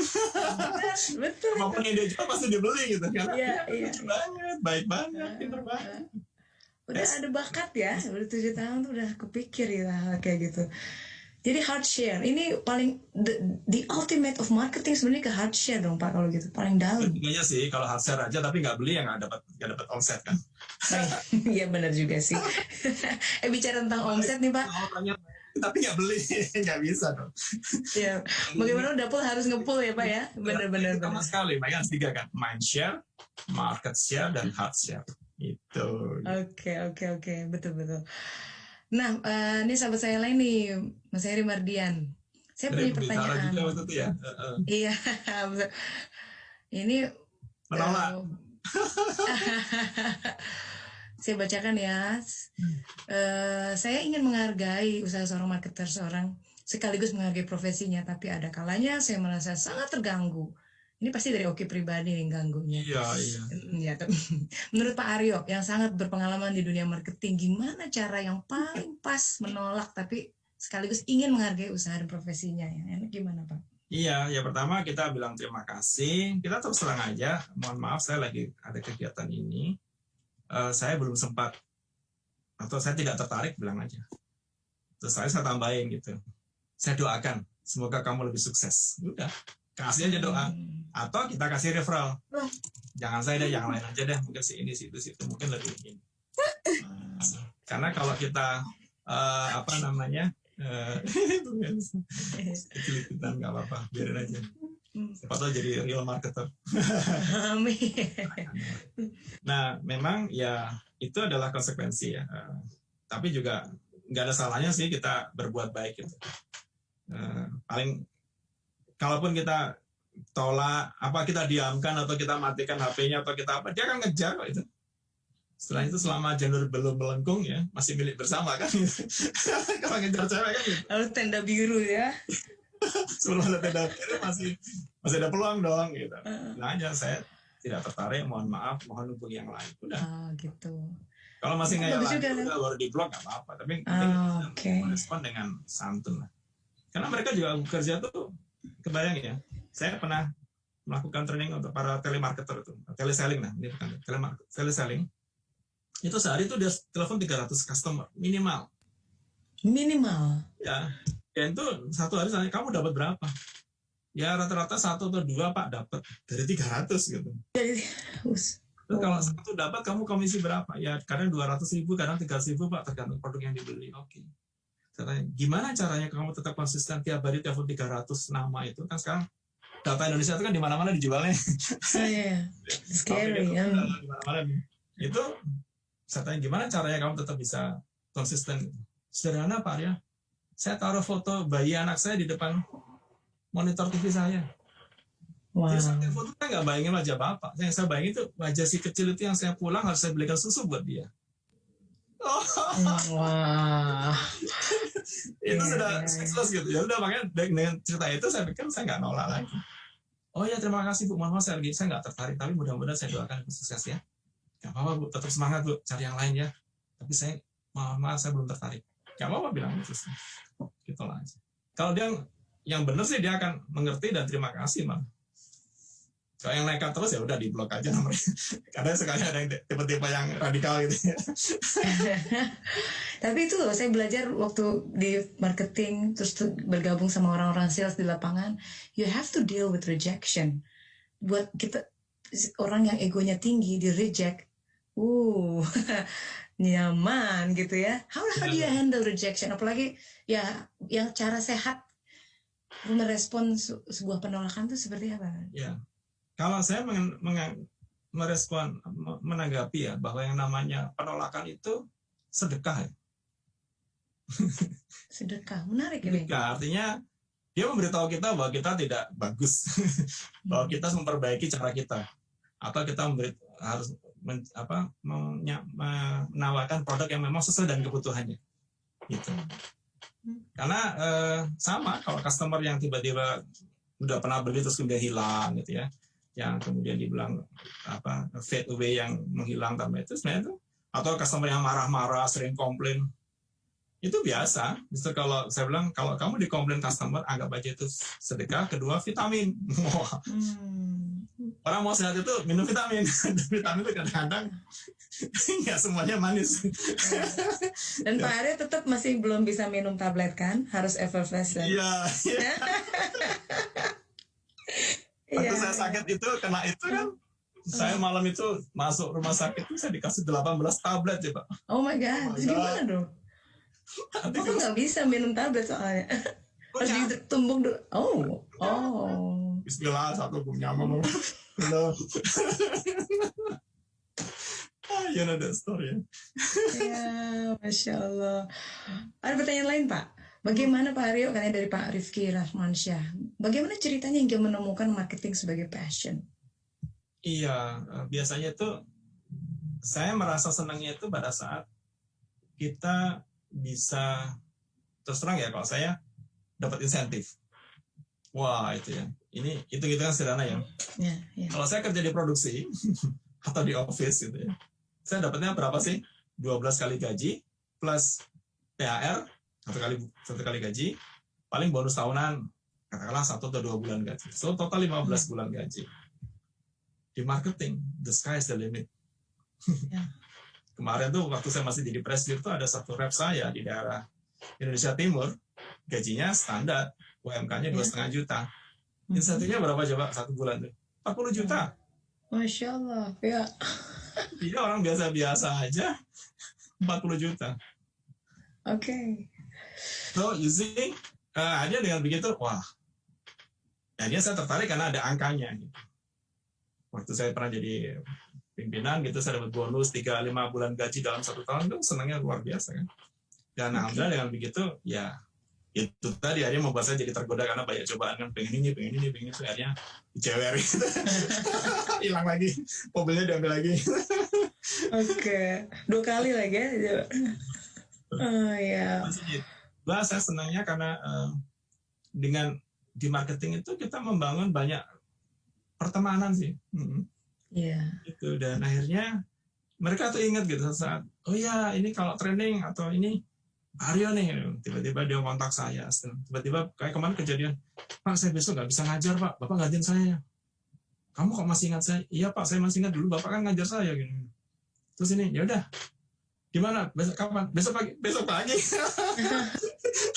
Oke siap gitu, udah, nanti aja gitu. Dari situ dapat lagi order lagi, jadi based on networking.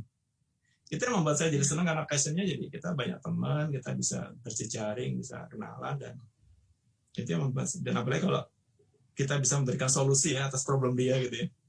Karena banyak juga yang customer itu kadang nggak beli barang tapi curhat gitu, cerita gitu.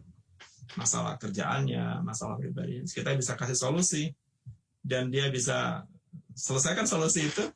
Telepon, Pak Aryo, makasih ya kemarin tipsnya, saya coba berhasil loh gitu.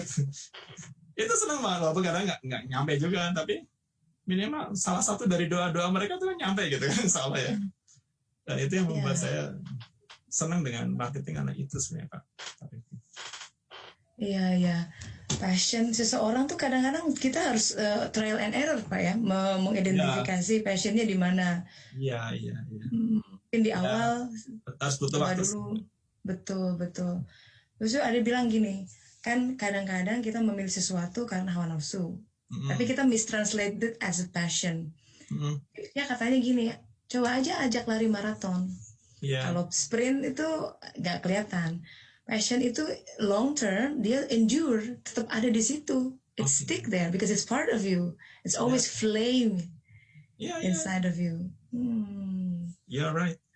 Sama kalau saya jadi dosen tuh, buat sampai kapanpun seneng aja. Bukan dia dosen ngajar gitu. Dibayar nggak dibayar saya jalan kok. Iya, makanya mau training di mana-mana, kita ngajak ngobrol online, wah semangat terus ya. Your passion is to share. Boleh aja sih. Selama itu saya bisa berarti. Saya kalau perusahaan besar ya janganlah. Kalian kan punya budget. Tapi kalau sekolah-sekolah atau apa komunitas, selama itu saya bisa bantu, insya Allah saya hadir. Kalau topiknya saya ngerti. Ada sahabat saya nih Mas Nur, beliau dari Unilever. Terus sekarang buka training public speaking lain sebagainya. Kantornya kalau nggak salah di dekat Kuningan tuh daerah situ. Bisa kapan-kapan ke Pak Ari diajak mau mungkin ya untuk tandem.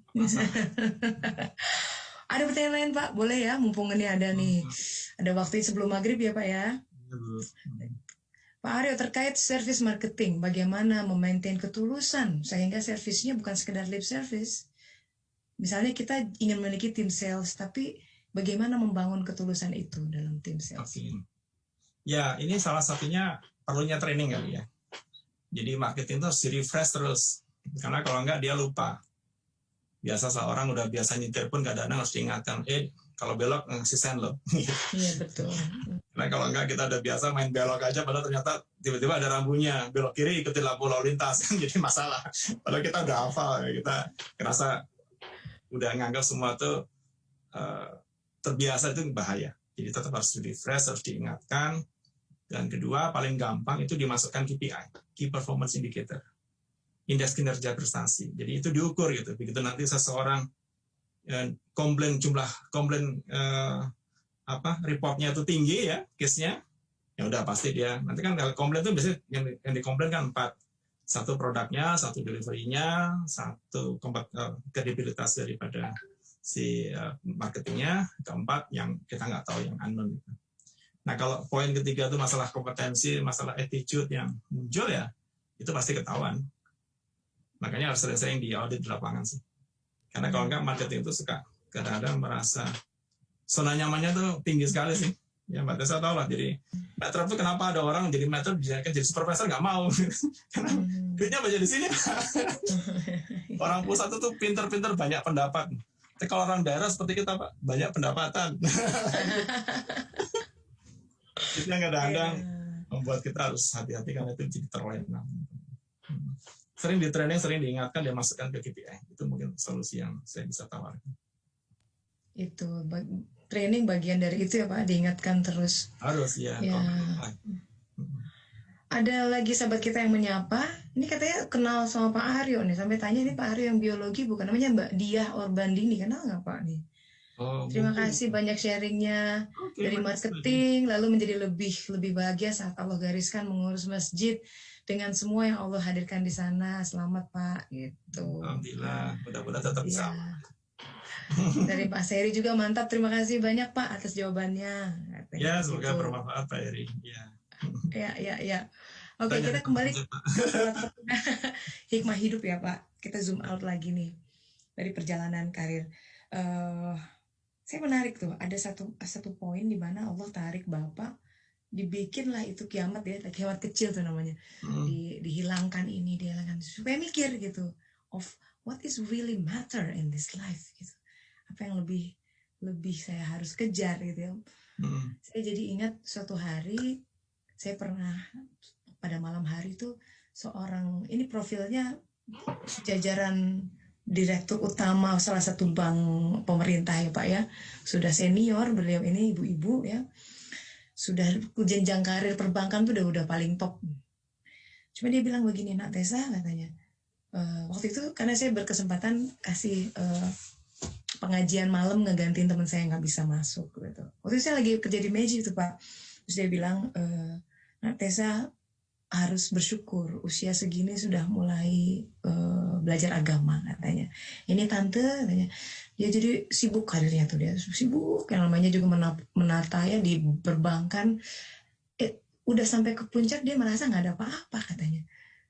Dilihat kiri kan, wes nenek tuh. Padahal udah puluhan tahun akhirnya dia belajar. Di akhir saya mau meninggal bagaimanapun saya harus persiapan nih, mumpung ada usia. Ya dikejarlah itu, kayak belajar ngaji. Saya luar biasa. Beliau itu senior ya Pak ya. Kalau dari posturnya mah adalah, tapi melihat saya yang masih hijau ini ngomong, gesturnya Pak ngedengerin saya tuh sampai nunduk, take a note, luar biasa. Ini dari orang yang sudah di puncak karir ya, sudah melihat achievement dunia itu ternyata nggak ada apa-apanya, dia bilang gitu. Betul. Dan Pak Aryo, you share the same? Iya, saya melihatnya gini, bahwa hidup itu kan seperti satu putaran ya, putaran jam gitu ya.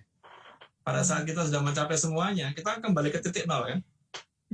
Gimana, apalagi yang sudah saya cari gitu ya.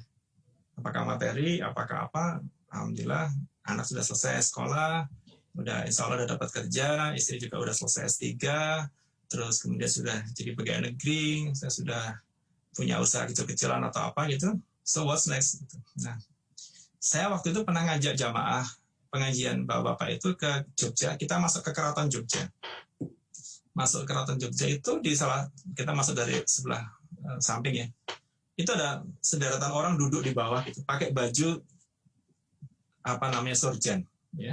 Surjan yang peranakan yang standar yang biru-biru itu pakai belangkon, pakai kain jari gitu ya.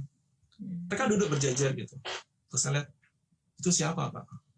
Kok wajahnya ada beberapa yang bukan wajah abdi dalam gitu. Wajahnya bersih. Wajahnya kayak wajah orang yang dalam tanda kutip orang kantoran gitu. Terus si tour leadernya, si guide itu bilang, Pak, itu orang ada yang pernah jadi direktur bank, ada yang jadi pengusaha sukses, ada yang jadi pejabat. Mereka sekarang kesini ingin muhasabah, ingin introspeksi.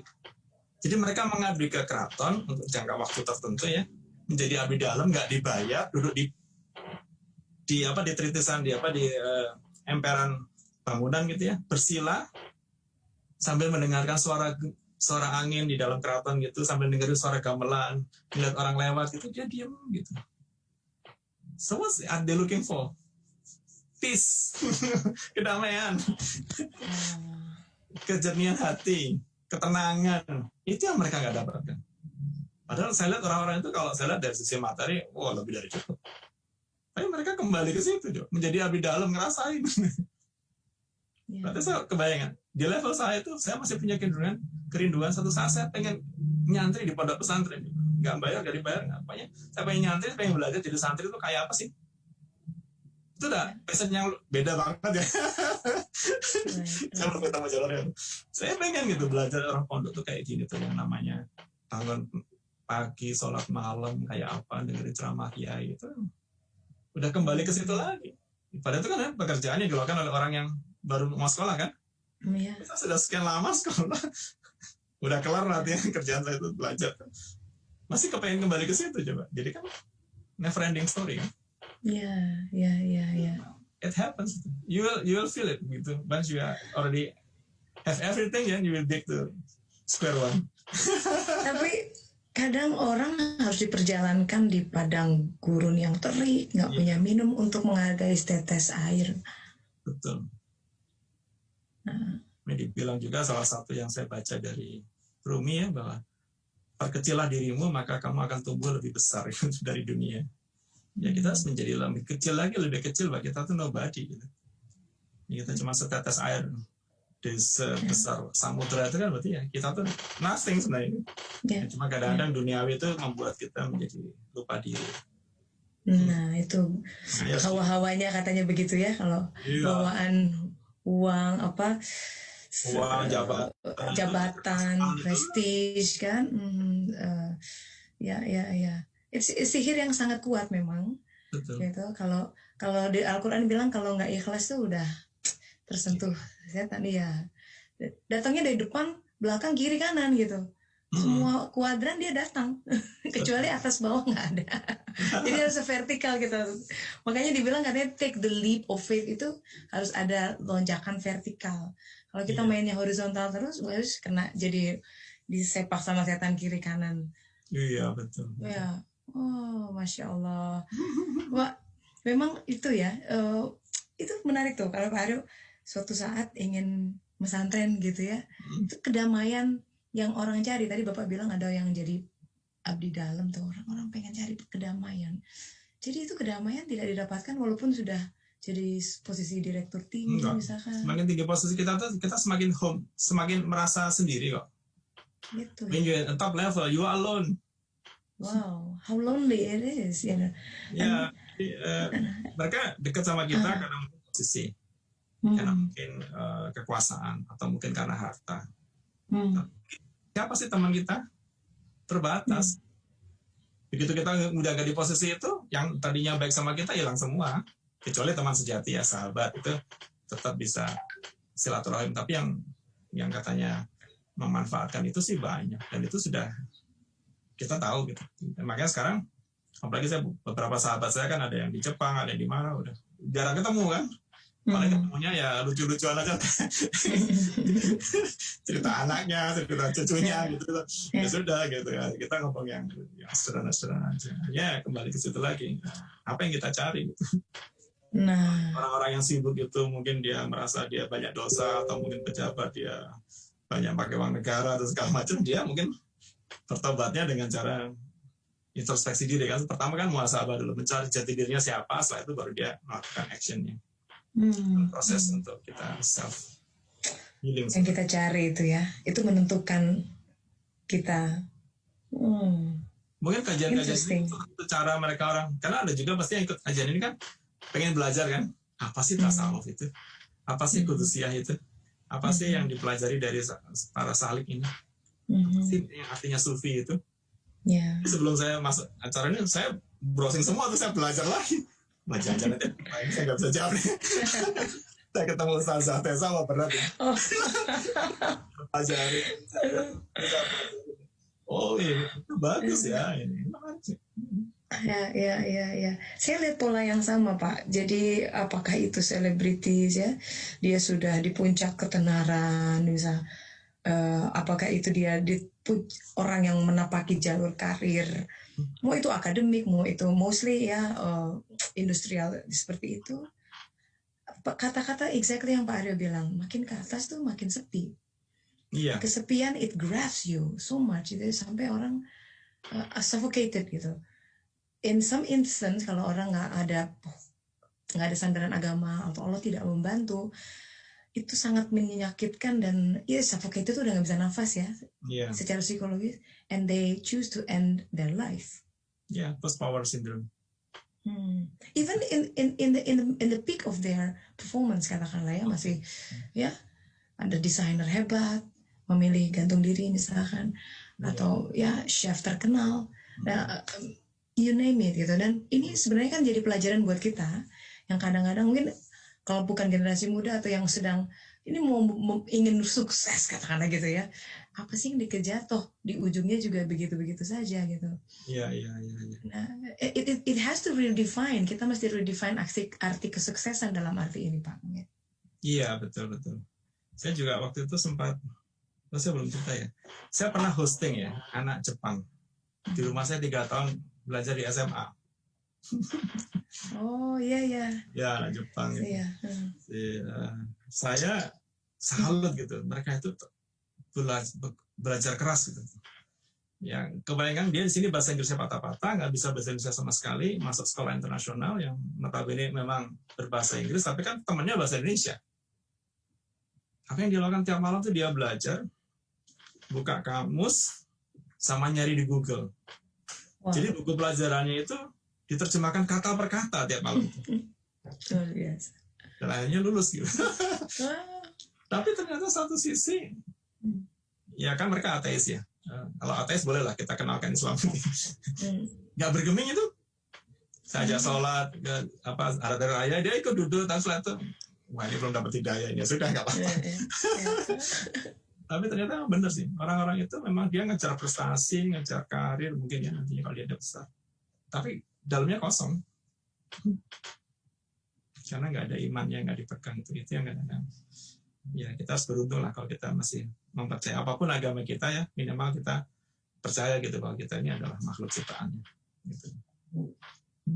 Iya, ngomong-ngomong Jepang itu kan ada fenomena namanya karoshi di sana.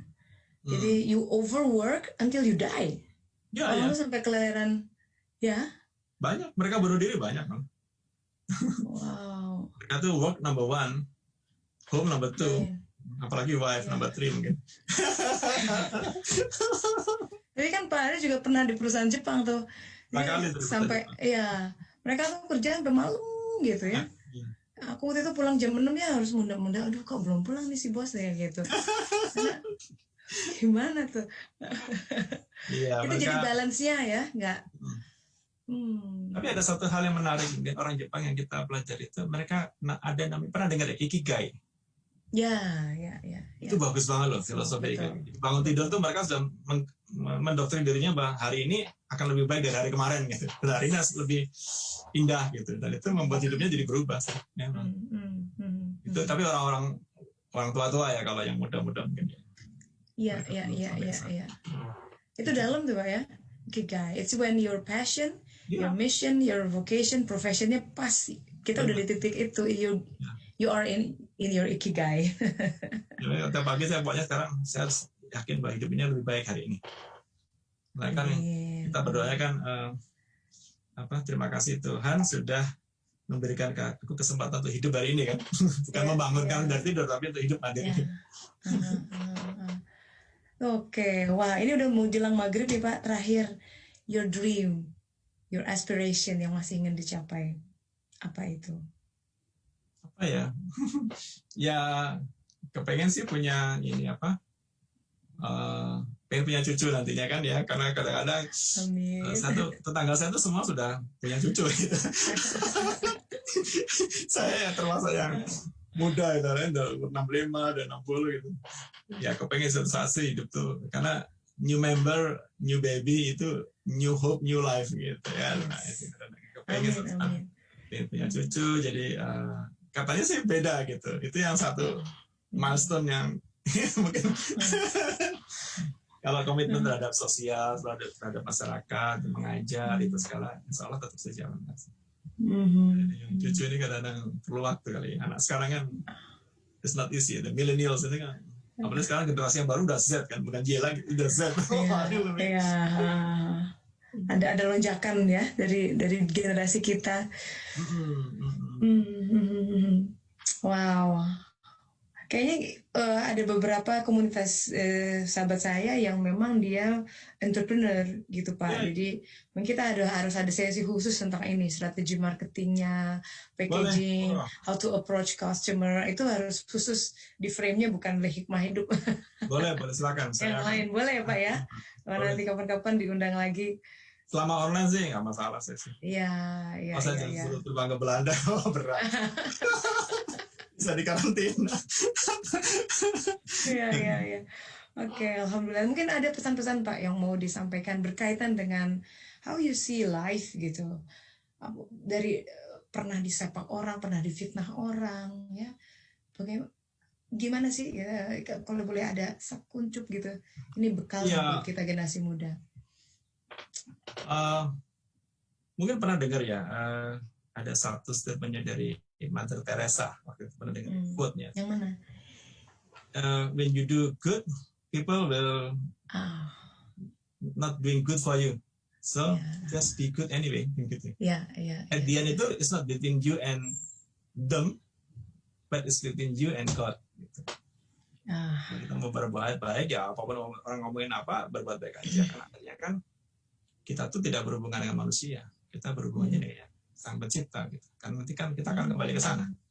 Betul. Kita tidak membina hubungan yang di atas ini ya, terlalu banyak hablum minanas tapi hablum minallahnya nggak ada atau kurang, ya kita akan ada yang belum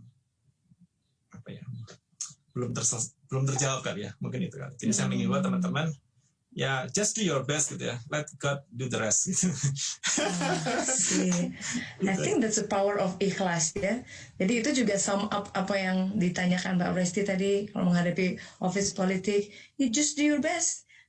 Terserah mereka mau. Tadi Pak Aryo ada pengalaman di RUPS, hari ini bilang yes, ketok palu, berapa jam berubah loh. Bisa ya, begitu dalam hidup tuh you have to expect the unexpected. Versus ya. Betul. Makin tinggi jabatan, makin banyak kejutan. Iya. Dan kita harus siap. Mau kita kapanpun dipanggil juga kita harus siap kan? Kita nggak pernah tahu. Temen yang kemarin ngomong tiba-tiba besoknya meninggal karena COVID itu banyak. Iya. Tetangga habis ngomong besoknya dipanggil sama gara-gara COVID ya banyak. Saudara-saudara teman-teman unexpected. Tapi ya kita harus siap lah. Masalahnya sekarang apakah kita nunggu berapa lama? Mendingan kita sesegera mungkin kita mempersiapkan diri kita. Karena at the end is within you and God anyway. Itu dia ya, balik lagi. Jadi that's how you perceive death. Buat orang ada yang lihat kematian jadi panik, takut, nggak karuan. Dan then you prepare gitu. Ya mau tidak mau sih. Karena ada orang katanya nunggu 50-60 tahun baru ke Mekah gitu kan. Kalau bisa umur 30-40 tahun kenapa ditunda gitu. Walaupun sekarang kondisinya beda ya. Tapi kan kesempatan untuk berbuat baik itu ya jangan ditunda. Bantu orang, bantu aja. Dimanapun. Ya. In your case pagi-pagi kucing liar lewat kasih makan. Kasih makannya apa Pak? Itu apa kayak semacam whiskas itu, tapi yang apa? Pelet-pelet gitu. Jadi sengaja beli whiskas itu buat kucing-kucing. Dan saya suka yang whiskas dari kakak saya dari Jogja, karena beda rasanya. Rasanya? Sebenarnya sih kurang, kucing yang dari Jogja itu dari jarak jauh dia udah bau gitu, beda kan. Kucing aja bisa. Ada campurannya ya, tahu. Amazing. Jadi tiap pagi udah ngantri tuh Pak, karena udah word of mouth viral. Malah hari udah ngasih whiskas. Sekarang sudah 3 sih, dia ngajak pacarnya sama temannya 1. Luar biasa. Kita tidak pernah tahu Pak ya.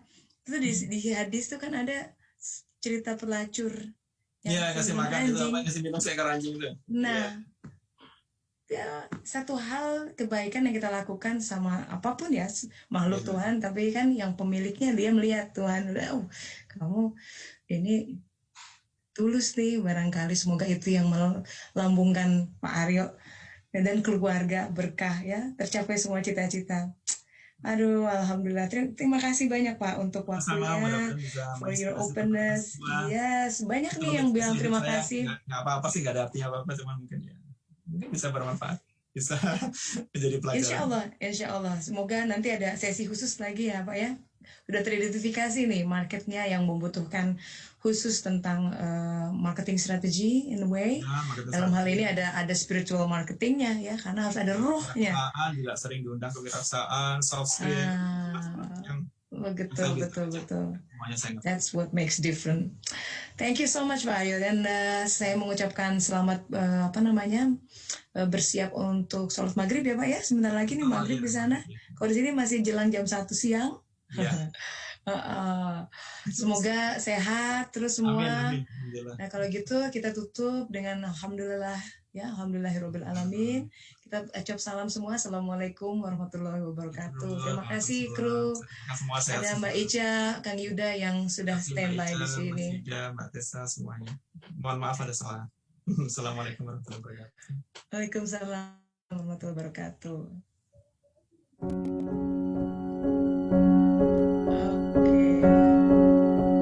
That's a wrap, Pak. Terima kasih banyak ya. Kita sudah offline. Sampai jumpa.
Ruh Kudus jadi mengalami gitu. Jadi ya gimana kita jual barang yang nggak punya, atau ini enak loh, enak udah punya, nyoba belum sih ya, bisa bilang enak kan, make sense ya, make sense. If you don't have belief ya kayak gitulah emang. Jadi ilmu Allah tuh luas banget tapi semua ditarik nyambung gitu. Ini luar biasa banget. Aku tuh dulu sempat minder loh belajar marketing kan, aku dulu ngambil markom ya S2 tuh, aku pikir kenapa nih ya, aku tuh ilmunya duniawi banget gitu. Ternyata aku tuh